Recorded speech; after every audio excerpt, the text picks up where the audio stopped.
Good morning. I'm Dan DeRosa with 19 News Now, coming to you from our digital desk here at 19 News. Every week we work with Crime Stoppers of Cuyahoga County looking for fugitives, dangerous fugitives who are on our streets. They're facing charges. We need them in a court to stand in front of a judge. We're going to bring in a new representative from the Cuyahoga County Sheriff's Department. We've got Detective Randy Divis. Detective, how are you this morning? Thanks for joining us. Great, Dan. Thanks for having me. This is such an important program. Every week we feature 3 fugitives that are on our street.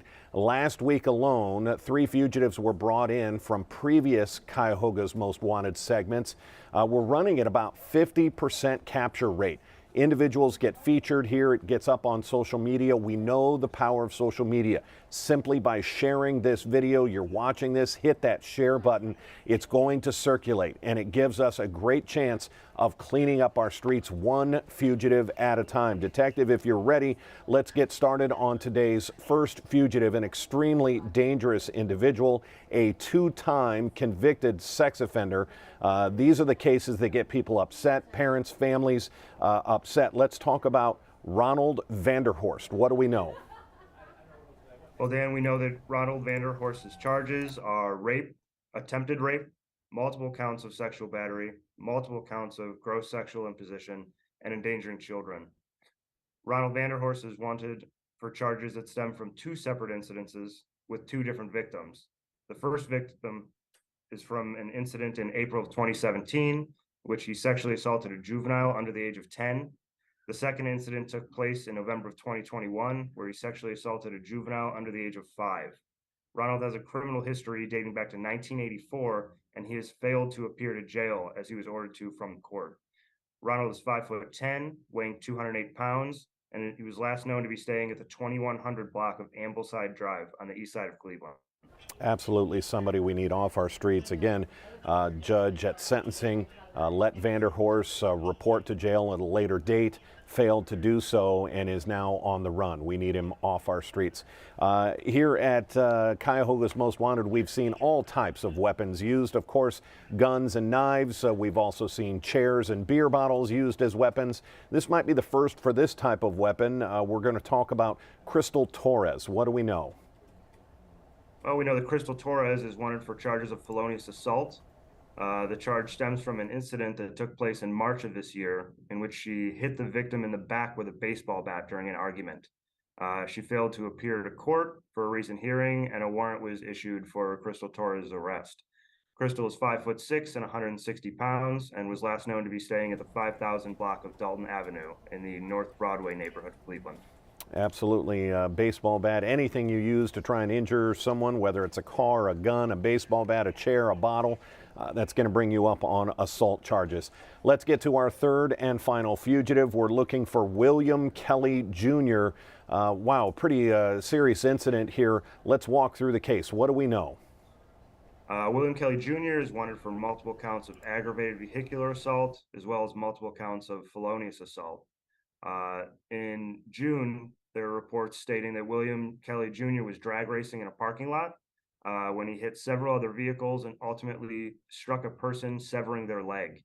He fled the scene on foot prior to police arrival, and Mr. Kelly is also currently on probation for a previous case. This new case puts him in violation of that probation.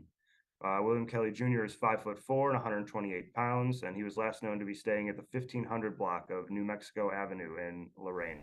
And I want you to think about that person who had their legs severed because of that alleged incident.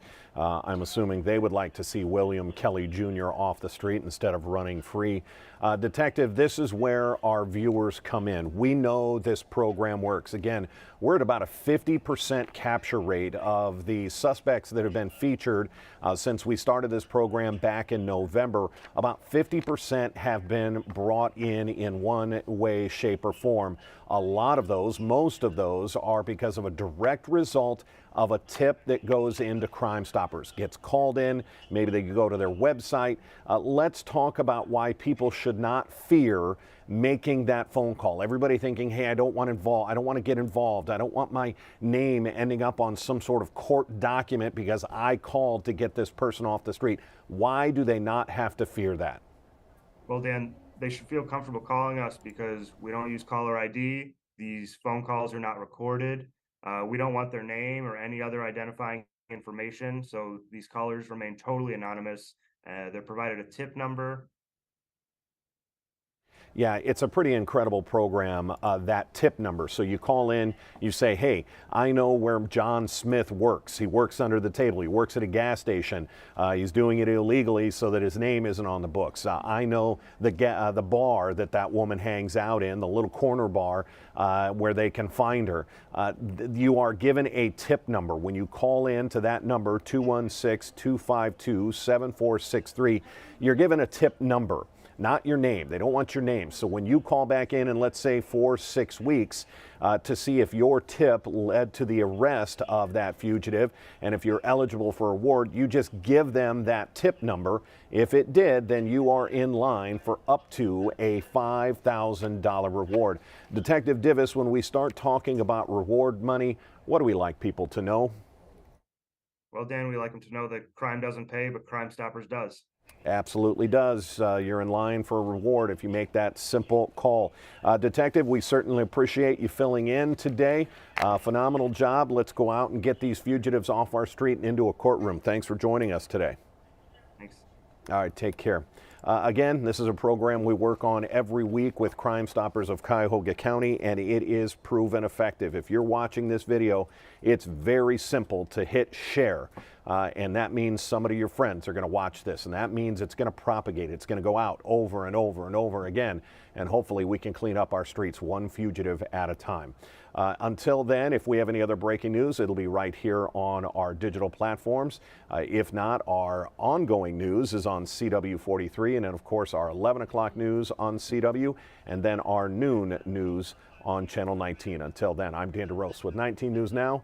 Have a great afternoon. 19 News is everywhere.